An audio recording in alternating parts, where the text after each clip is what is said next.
सभी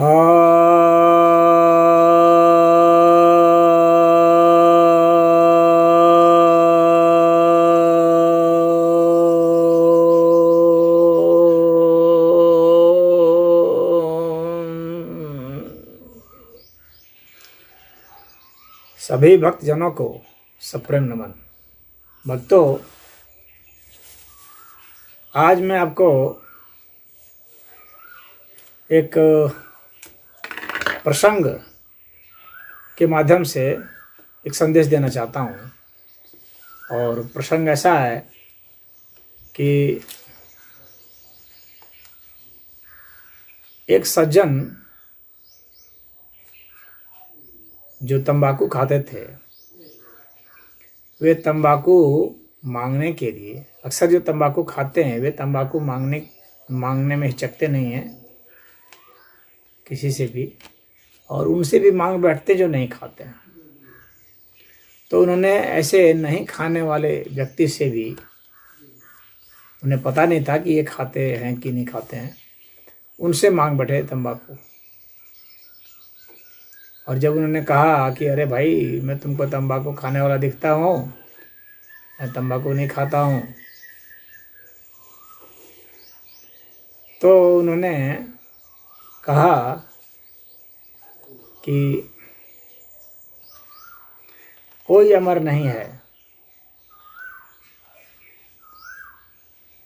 तो अब वे बेचारे हक्के बक्के रह गए, सोचे कि सन की है, एक भगवान अमर है और कोई अमर नहीं। इस तरह का बयान उसने दिया। तो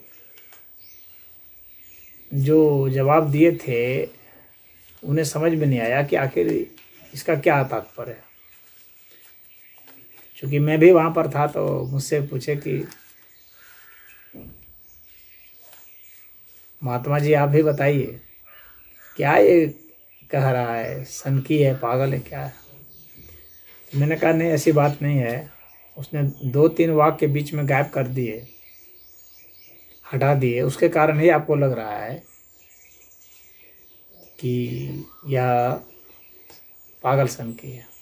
उसके कहने का तात्पर्य इतना था कि मैं यदि तंबाकू खाता हूँ जो स्वास्थ्य के लिए नुकसानदायक है, तो मैं मर जाऊँगा, मुझे कैंसर हो जाएगा, मैं मर जाऊँगा। लेकिन अगर तुम नहीं खाते हो तो उसके कारण तुम अमर नहीं हो जाओगे, तुम भी मर जाओगे 10-20 साल आगे पीछे, किसी अन्य कारण से भी मर सकते हो। तो तुम अमर नहीं हो। तो कितना भी स्वास्थ्य पर जोर दे लो, तुम भी मर जाओगे।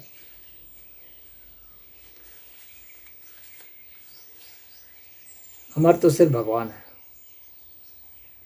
शाश्वत सत्ता तो सिर्फ उनकी है। यह वह कहना चाह रहा था। बहुत सारे लोग मेरे पास आते हैं और इस तरह की बातों को कहते हैं कि आसन प्राणायाम इन सबको करने से क्या फायदा, इससे अमर तो कोई होगा नहीं, मर ही जाना है उसको भी। जो नहीं करेंगे वे भी मर जाएंगे। जो व्यायाम करने जाते हैं, जो स्वास्थ्य के प्रति सजग हैं, तो क्या करेंगे, स्वस्थ रह के कितना दिन रहेंगे स्वस्थ, 10-15 वर्ष ज़्यादा और रह लेंगे, फिर तो वे भी मर जाएंगे। तो ये स्वस्थ होने का इतना जो परिश्रम, इतना उपक्रम करते हैं, इतना प्रयास करते हैं कि मैं स्वस्थ रहूं, मैं ना मरूं, ऐसा भीतर से प्रयास है, तो भी तो मरना ही है।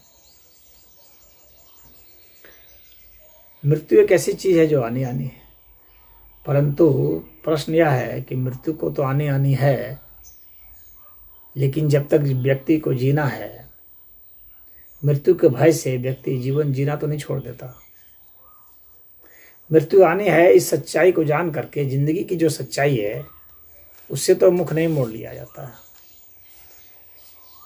तो जब तक जीवन है, स्वस्थ होकर के जिया जा सकता है, रोगी होकर के जी करके फिर मरना है। और यहाँ जब हम लोग आए हैं तो किसी कर्म से आए हैं, नाहक नहीं आए हैं। यह जो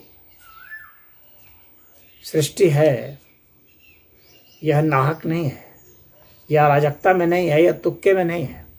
इसके पीछे ध्येय है, और ध्येय यह है कि हमें किसी उद्देश्य न बना करके उद्देश्य से परे हो जाना। तो इसका उद्देश्य यह है कि हमें उद्देश्य से परे हो जाना, हमें जन्म और मृत्यु से छुटकारा पा जाना है, और उसी को अमर कहा गया है। इस शरीर को अमर नहीं कहा गया है। इस शरीर को जो उत्पन्न करने वाला बीज है, उस बीज को जान लेने से ही अमर आप हो जाते हैं। फिर इस शरीर को वह रेप्लिकेट नहीं करता है, इस शरीर को बनाने में वह प्रेरक नहीं होता है, और वही एकमात्र अमर है। तो ईश्वर तो अमर हैं, लेकिन आत्मा भी अमर है। परमात्मा अमर है तो आत्मा भी अमर है। तो जो उनका प्रश्न था कि क्या आप अमर हैं, तो अमर हैं, लेकिन यह शरीर अमर नहीं है, बल्कि इस शरीर का जो सृजनहार है वह अमर है, और वह आत्मसत्ता है। तो आत्मसत्ता तक जाने के लिए ही योग ध्यान किया जाता है। आत्मसत्ता तक जाने के लिए ही इन मादक द्रव्यों से छुटकारा पाने के लिए बताया गया है कि मादक द्रव्य से आप कैसे बचेंगे और क्यों बचेंगे। क्योंकि आप स्वस्थ रहेंगे, आपका दिमाग सही तरीके से काम करेगा, और फिर आप आध्यात्मिक साधना में लग सकते हैं, और आध्यात्मिक साधना में लगने के कारण आप वास्तव में अमर तत्व क्या है वहाँ तक जा सकते हैं, पहचान सकते हैं उसको। इस कारण से ही ऋषि मुनियों ने मादक द्रव्यों के सेवन को, चाहे वो तंबाकू हो, चाहे वो बीड़ी सिगरेट हो, चाहे वो शराब हो, हेरोइन हो, हशीश हो, चरस हो, गांजा हो, भांग हो, धतूरा हो, कोई भी जो मादक द्रव्य है, और आजकल नए नए आ रहे हैं LSD वगैरह, और दूसरे और भी बहुत सारे ड्रग आ गए हैं, मारिजुआना, तो इन सब से छुटकारा आपको दिलाता है। और सबसे बढ़कर बात यह है कि वो आपके दिमाग को ना सिर्फ तरोताज़ा रखता है, बल्कि आपके दिमाग को आनंद से भी भर देता है। जब आप आध्यात्मिक हो जाते हैं तो जो इन मादक द्रव्यों से जो डोपामाइन रिलीज होता है, या यौन गतिविधियों से या अन्य गतिविधियों से भी, तो उसी तरह से जो ध्यान साधना है और भक्ति है उसमें बहुत डोपामाइन रिलीज होता है मस्तिष्क में, बहुत ही एंडोर्फिन दिमाग में रिलीज होता है। इसके कारण पूरा शरीर मस्ती में भर जाता है। तो आपको जीवन के सुख भी प्रदान करता है, आनंद भी प्रदान करता है, शांति भी प्रदान करता है, मस्ती प्रदान करता है, जो कि कोई भी द्रव्य आपको मादक द्रव्य नहीं दे सकता। तो इसकी जो खुमारी है अध्यात्म की, वह बहुत बेहतरीन है, जो कि आपको सस्ते में मिलेगी, बहुत ज़्यादा मात्रा में मिलेगी, और गारंटी से मिलेगी, और कभी ख़त्म नहीं होगी किसी स्टेज पर, चाहे रात हो या दिन, चाहे आप जागे हों या सोए हों।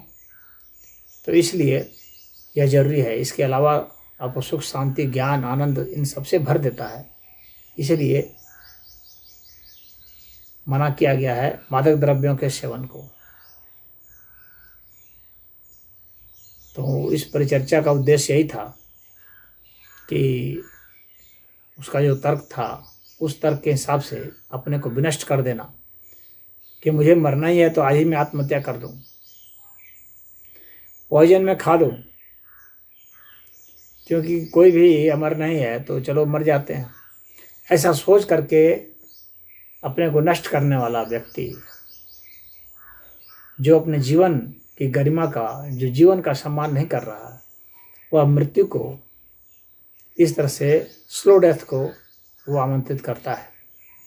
ये धीमी आत्महत्या है और आत्महत्या को शास्त्र में गलत कहा गया है, नरक का द्वार कहा गया है। तो मैं समझता हूँ कि आप सब इन मादक द्रव्यों का सेवन क्यों नहीं करना चाहिए।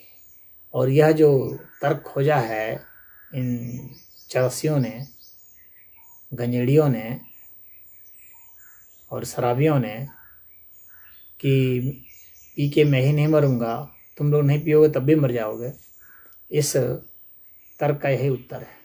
ओम।